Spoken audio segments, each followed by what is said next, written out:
The night began without warning signs, which somehow made the air feel heavier.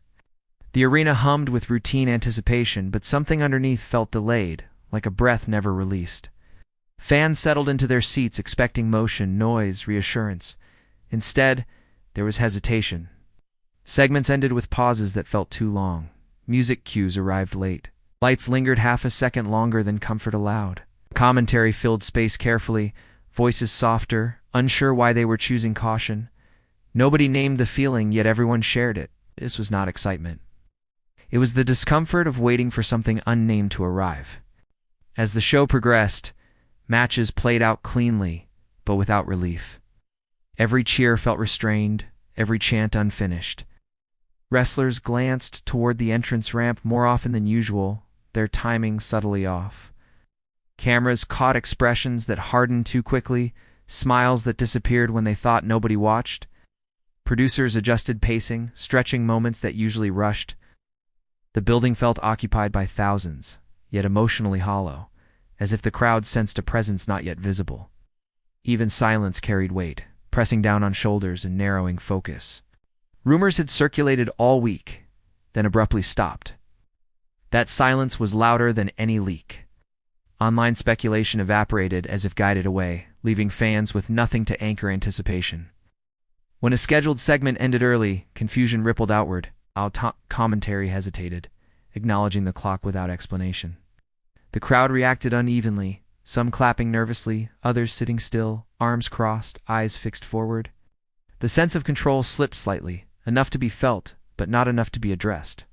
Then the arena light settled into a dimmer state that was not dramatic, just wrong. No music followed, no graphic appeared. The ring stood empty, exposed, vulnerable.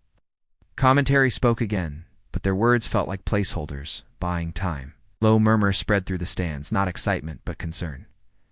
Security shifted positions along the barricade. Camera operators adjusted angles, searching for something they were not instructed to find. This was the moment before recognition. The point where instinct whispered that routine had failed. Whatever was coming was not built for applause. It was built to disrupt balance. The unease thickened, becoming shared knowledge without confirmation. Fans leaned forward, hearts accelerating without reason. Somewhere backstage, a decision had already been made. In the arena, nobody knew it yet, but the night had crossed a line it could not uncross. That realization hovered unseen, binding strangers together in quiet. Breathing slowed, then shortened, chests tight with anticipation they could not explain. Programs rustled once, then stopped, as if sound itself might provoke consequence.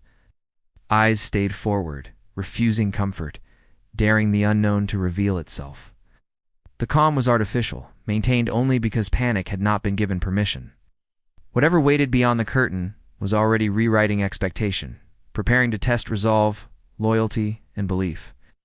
The show continued in name, but emotionally it had already ended, replaced by a question nobody dared voice, one that pressed against the walls of the arena and refused leave. Minutes stretched without clarity, and discomfort matured into fear. The crowd sensed intrusion, not arrival. When movement finally registered near the stage, it was subtle, almost accidental. No music announced it. No lighting guided attention. Shadow crossed the entrance opening, and the arena reacted in fragments rather than unity. Some stood instinctively, others froze. Commentary faltered again, words losing structure as recognition approached without invitation. The tension did not spike, sank heavy and suffocating. Bianca Belair stepped forward without urgency, without flourish. She did not pose, did not acknowledge reaction, did not sell relief.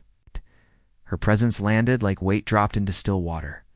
The crowd struggled to process her expression because it offered nothing familiar.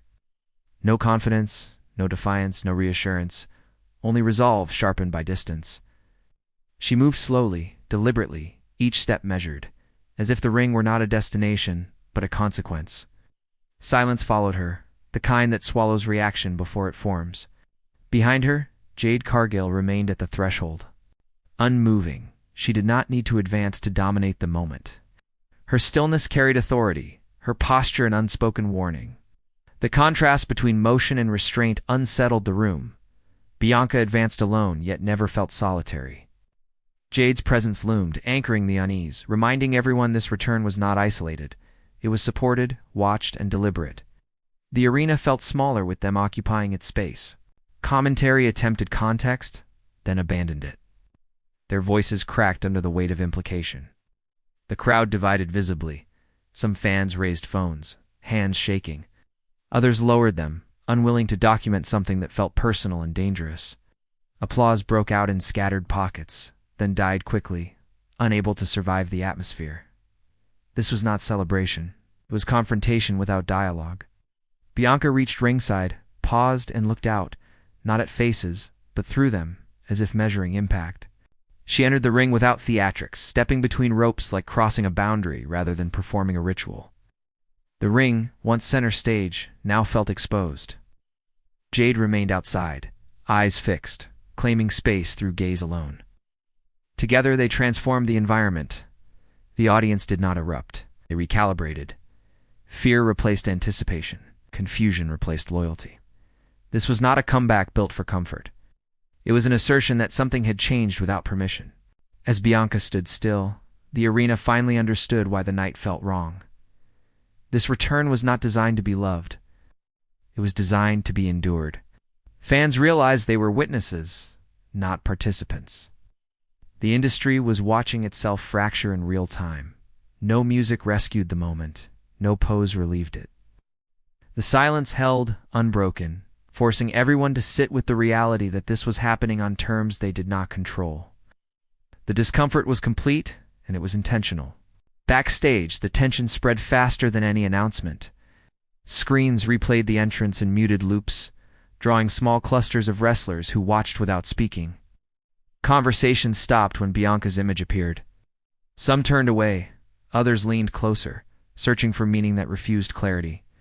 Locker rooms felt suddenly temporary, careers fragile under a new uncertainty.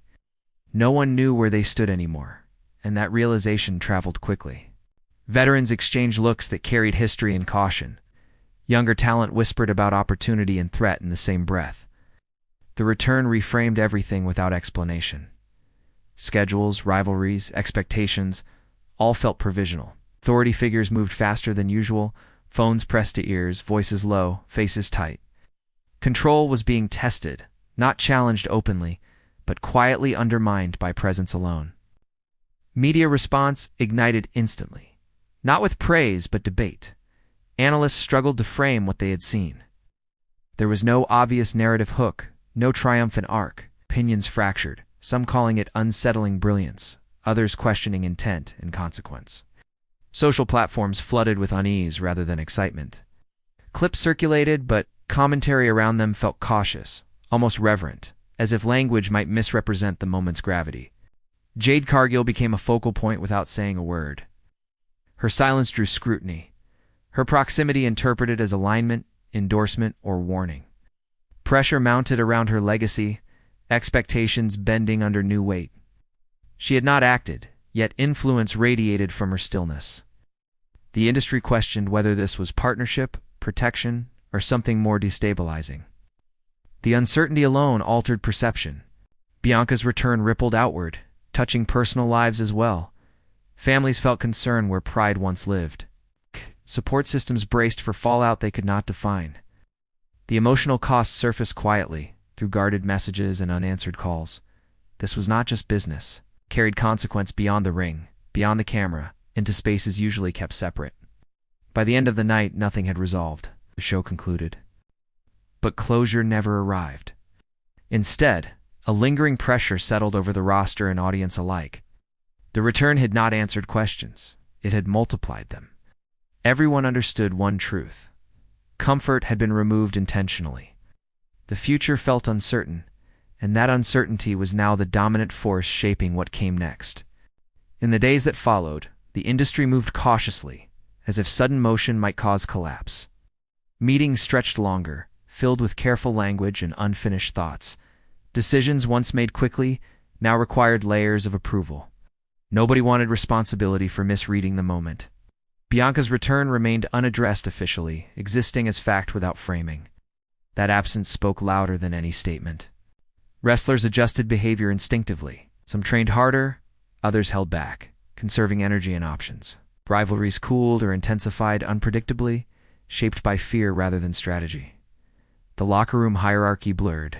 Confidence became guarded, ambition quieter. Everyone watched everyone else, measuring reactions, recalibrating alliances. The return had introduced instability that could not be planned around. Public debate continued, growing heavier with time.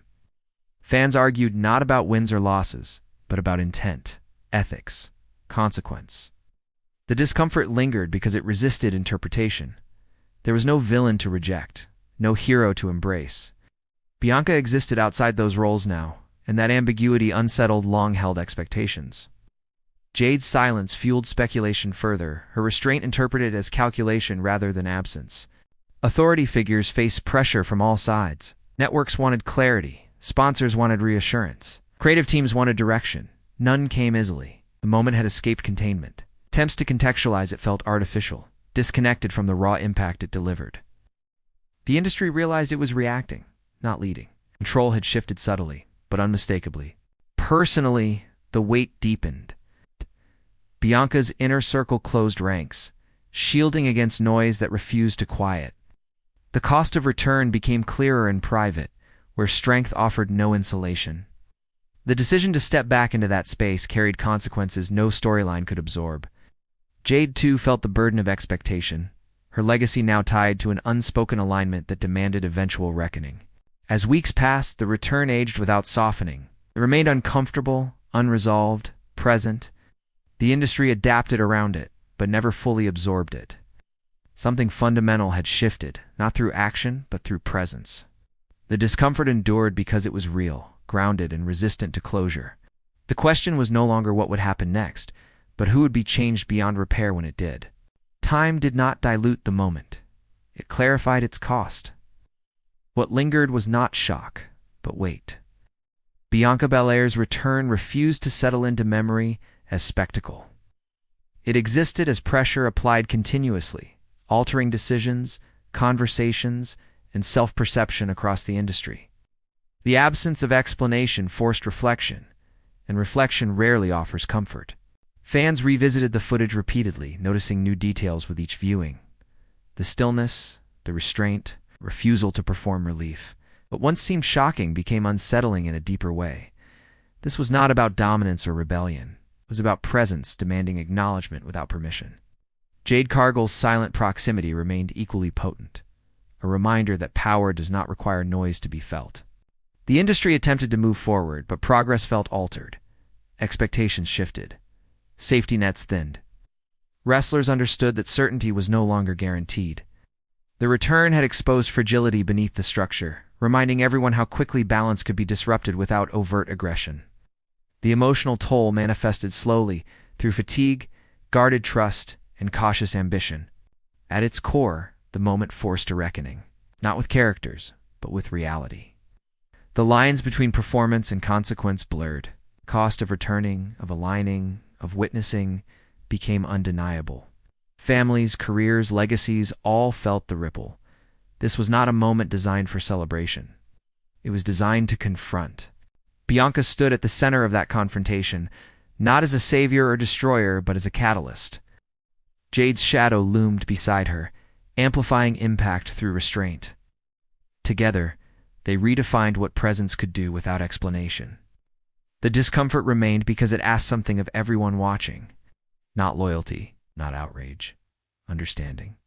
As the noise gradually faded, one question refused to disappear. It echoed quietly, persistently, long after the arena lights dimmed and the footage stopped circulating. If a single return could unsettle an entire industry without saying a word, what does that reveal about the stability everyone believed they had, and how much of it was ever real?